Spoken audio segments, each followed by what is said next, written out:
The hospital blanket was scratchy and too thin, and I kept pulling it up over my shoulder even though it didn't help.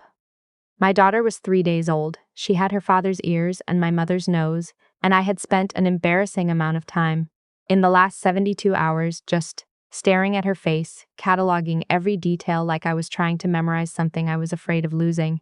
I wasn't afraid of losing her. I was afraid of everything else. My husband had been quiet since the delivery.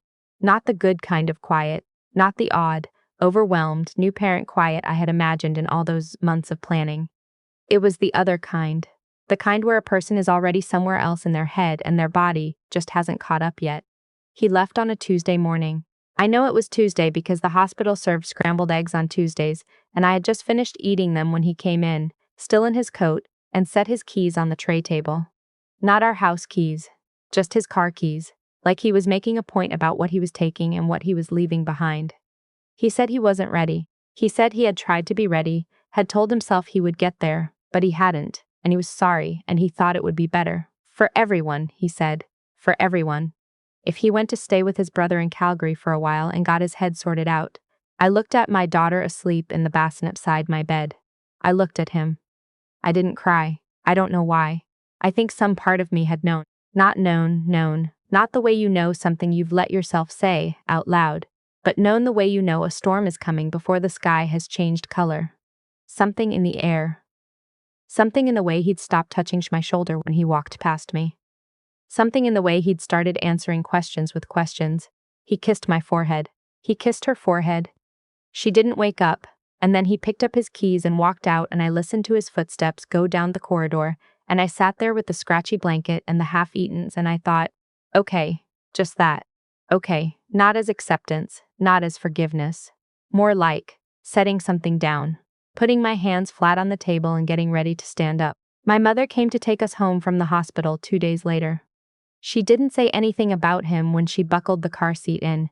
She didn't say anything about him at all for 3 full days, which, if you know my mother, is the closest thing to a miracle I have ever personally witnessed. She just made soup. Lentil, because I'd once mentioned in passing that I liked it, 4 years ago, and she had filed that away the way mothers file things away. We stayed with my parents for 2 months. Their house in Oakville, the house I grew up in. Same yellow kitchen, same creaky third step, same neighbor who lets his recycling bins blow into everyone else's yard. It should have felt like regression, like going backwards. Some of my friends, the ones who called and texted and carefully, did not ask too many questions about where he was. Some of them said things like, "At least you have support," in the tone people use when they're trying to find the silver lining in something that has no silver lining. It wasn't regression, it was just practical. I had a newborn and no income, and the lease on our apartment was in his name, and my mat leave payments didn't start for another 6 weeks. Practical. I was being practical. I went back to my job at the insurance company when my daughter was 11 months old, brought her to a daycare 3 blocks from the office, a nice place with a sunflower painted on the door and a staff ratio that my mother had vetted extensively. I had been a claims coordinator before, junior level, mid-range salary, the kind of job that is respectable without being remarkable. I was good at it. I had always been good at it, and had never particularly thought about whether I wanted more than that. That year, the year of going back, I started thinking about it. I don't know exactly what shifted. Maybe it was the daycare fees, which were significant enough to make me recalculate every month. Maybe it was the way my manager, a man named Gerald, who wore the same blue cardigan every Monday, would explain things to me in meetings that I already understood and had already done. Maybe it was just the particular quality of sitting at my desk at 4:47 on a February afternoon, the sky already dark, my daughter's photo taped to my monitor, and thinking this is not enough. Not a dramatic thought. Not even a sad one. Just a clear one. I enrolled in the paralegal program at Sheridan in the evenings. My mother watched her on the nights I had class, 2 nights a week, then 3. I would come home and my daughter would be asleep and my mother would be in the kitchen with her crossword, and she would not make a big deal out of it, which was the most help anyone had ever given me. I graduated in just under 2 years. Got hired at a firm in Mississauga. Small, 4 lawyers, a lot of real estate and family law. That kind of place where a person can learn everything if they pay attention. I paid attention. I worked the kind of hours that are only sustainable when the alternative is thinking too much, and I was not ready to think too much, so I worked. My daughter was 3 when I got the promotion to senior paralegal. I took her to the park to celebrate. She ate half a juice box and fell asleep on the way home, and I sat in the driveway for a few minutes before I carried her inside, just sitting there, thinking about how strange it was that the things you work for hardest are the ones that feel quietest when they arrive. I had not heard from him in almost 2 years by then. A few texts in the first months, short, careful, apologetic in the general way of someone who wants to seem sorry without actually engaging with what they're sorry for. I had replied briefly about logistics. The divorce had been straightforward. He hadn't contested anything. I think he had expected me to be angrier than I was, and my not being angry confused him, and confusion was easier for him to manage from a distance. The last text had been on her first birthday. Happy birthday to her. Hope you're both well. I had responded, thank you, and that had been that. I was not angry. I want to be clear about that. The anger had come and gone in the hospital in those first weeks. There had been nights, plenty of them, when I lay awake with the particular hot tightness in my chest that I recognized as rage, and I had let it be there, and then I had let it go. Not because I was especially enlightened, because I was tired and I had things to do in the morning. There was a client at the firm. He started coming in regularly. A man in his mid-60s, quiet, the kind of precise that comes from spending decades making decisions that matter. He was dealing with a dispute over a family trust. Complicated, long-running, the kind of file that involves a lot of late evenings and cross-referencing and keeping track of 17 things at once. I was assigned to his file. He was not warm, exactly. He was not unfriendly. He was exacting and he expected competence. And when he got it, he acknowledged it with a nod. And when he didn't get it, he said so directly without dramatics. I found this refreshing in a way I hadn't expected. I had spent 2 years managing people who would say, great job, and then quietly redo what you'd done. And here was a person who would just tell you what he needed. His name was Roland. He'd built a small manufacturing company in Hamilton over 40 years, sold the majority stake to a larger company 5 years ago, and was now dealing with a conflict between the remaining trust structure and his son's attempts to claim an early distribution. His son, who had not spoken to him in 3 years and had now reappeared with a lawyer. I learned this gradually, over the course of many meetings and many reviewed documents. Roland was not a person who explained himself unless it was necessary, but a file like that tells a story even when the person doesn't. I was professional. I am always professional, but I recognized something in that story. The shape of it, the particular texture of someone reappearing after an absence to collect something they had not earned. I did not say this. It was not my place to say it. I organized the documents and researched the precedents and prepared the summaries and made sure everything was accurate. He noticed. I don't mean he commented on my work in the easy, effusive way some clients do. I mean he started requesting that I be the one to prepare the file notes. He started including me in the meetings with the lawyers instead of waiting for a briefing afterward. He asked my opinion, once, on a particular clause, and I gave it, and he sat with it for a moment and then said yes and moved on. That was our entire relationship for 8 months. Then his son came back. I found out because I was in the office when Roland arrived for an unscheduled meeting with our managing lawyer, and he looked. Not shaken. Roland didn't shake, but something around his eyes was tight in a way I hadn't seen before.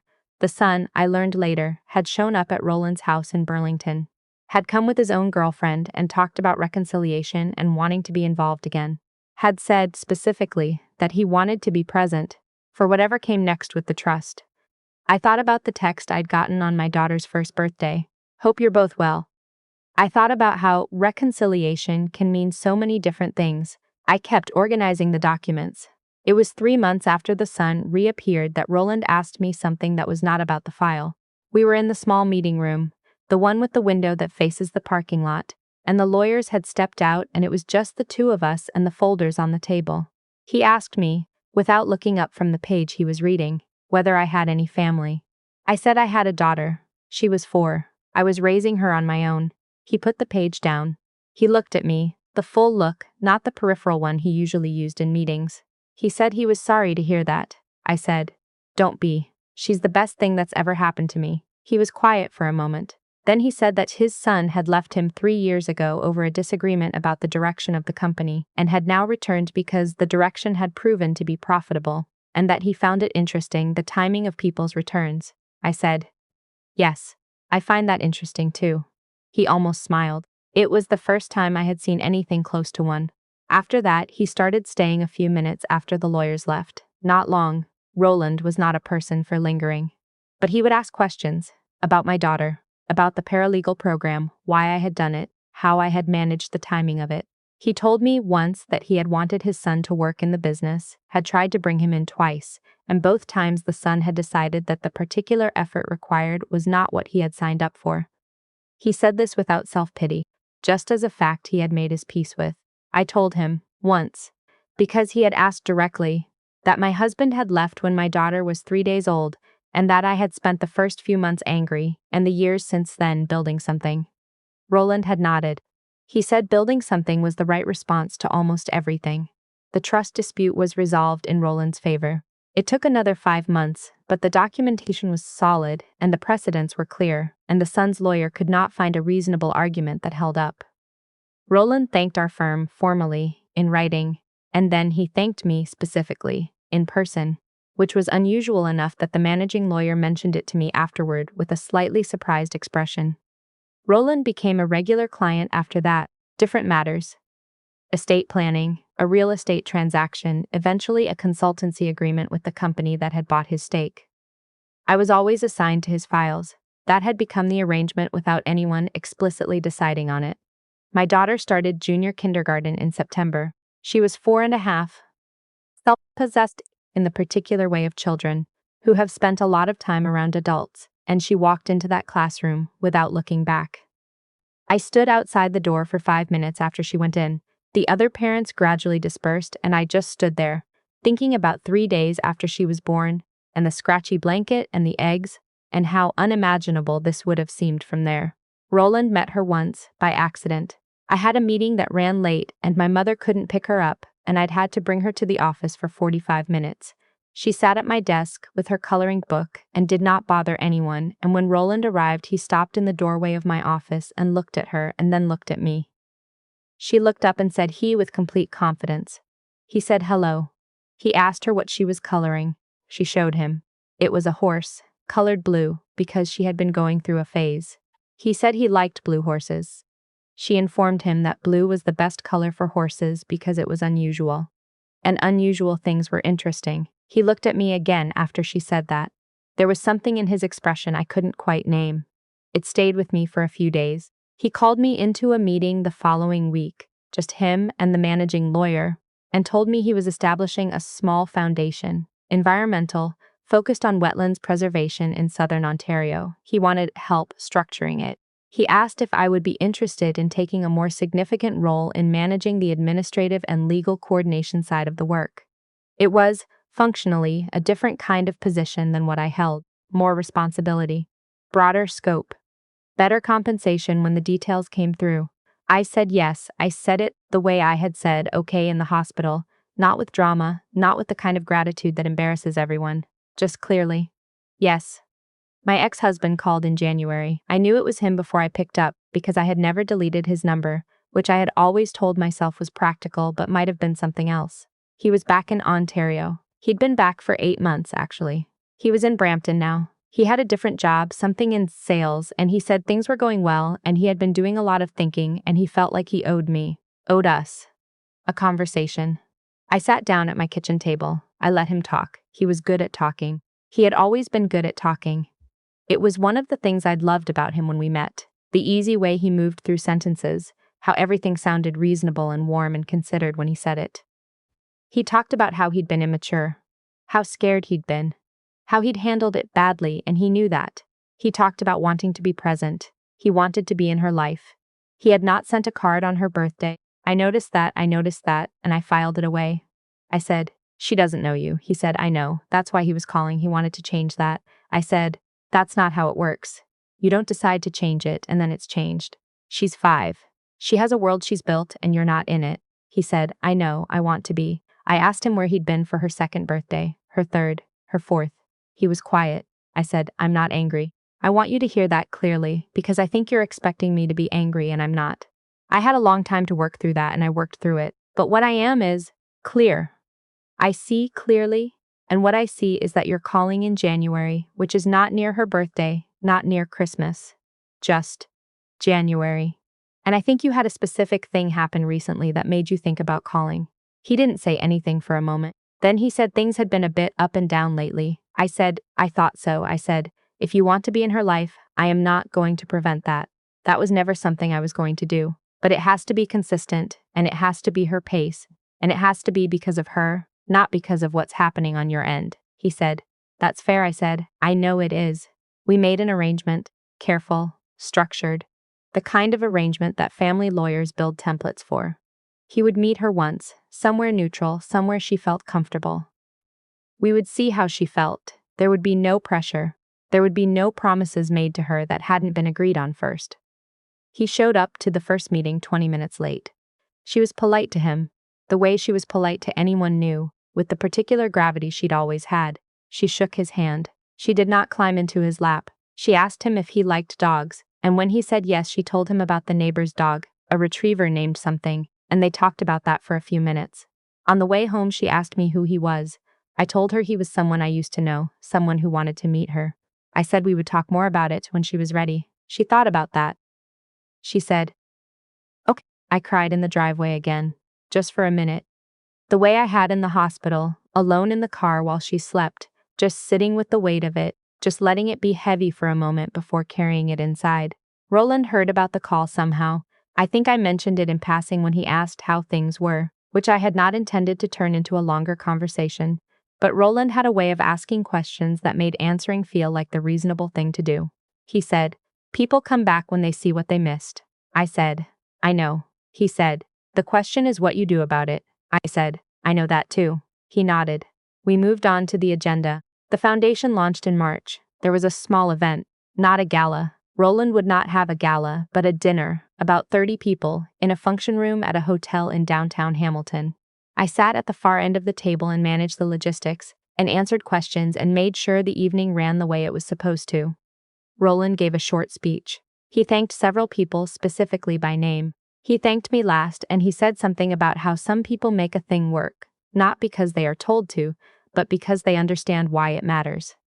My mother came to the dinner. She sat next to Roland's former business partner, a retired woman from Ancaster who had opinions about everything and delivered them without apology, and the two of them got along immediately and talked through most of the meal. At one point, I looked down the table and saw my mother laughing at something this woman had said, and I felt something loosen in my chest that I hadn't known was tight. She had spent a long time worrying, my mother. She was good at not showing it, but I knew. I could see it in the soup, in the crosswords, in the way she would call on Wednesday evenings, on the pretext of asking if I needed anything from the grocery store. I wanted her to stop worrying. I wanted to give her something concrete to stop worrying about. I think the dinner was that thing. My ex-husband had the second meeting with my daughter in April. He was on time. She talked more. She asked him if he had a dog of his own, and when he said no, she suggested he should get one because dogs were good for people who lived alone. She said this with no particular intention behind it. She just said it the way 5-year-olds say true things. But he looked at me over her head with an expression I recognized. On the drive home, she was quiet for a while. Then she said, he seems okay. I said, yes, I think so. She said, but he doesn't know anything about me. I said, no, not yet. She looked out the window. She said, that's kind of sad. I said, yes, a little bit. She said, do you want me to be nice to him? I said, I want you to be exactly who you are. That's always the right amount of nice. She seemed satisfied with that. She went back to looking out the window. It is an ongoing thing. My daughter and her father, that is not a story with a clear ending yet, because she is 5 and he is figuring out what it means to show up, and she is the one deciding at what pace she lets him. She is, even at 5, very good at knowing what she needs. I don't know where she got that. I'd like to think some of it came from watching me. Roland asked me last month what I thought my daughter would do when she grew up. I said, honestly, I think she'll do exactly what she wants. He said, good. He said, that's the best you can hope for. I thought about the scratchy hospital blanket, the eggs, the keys set down on the tray table, and the footsteps going down the corridor. I thought about the lentil soup and the third creaky stair, and the sunflower on the daycare door, and the parking lot visible through the office window. I thought about a small figure walking into a kindergarten classroom without looking back. I thought about January, the call, the sound of a voice I'd once known saying I want to be present, and the particular stillness in me when I'd heard it, the absence where the pain used to live. I am not angry. I have never pretended to be more than I am, and I have never pretended to be less. I am someone who stayed when it was hardest and built when there was nothing to build with. I am someone whose daughter shakes hands with strangers and names blue horses, and tells men who live alone to get dogs, because dogs are good for loneliness. That is enough. That is more than enough. That is, actually, everything.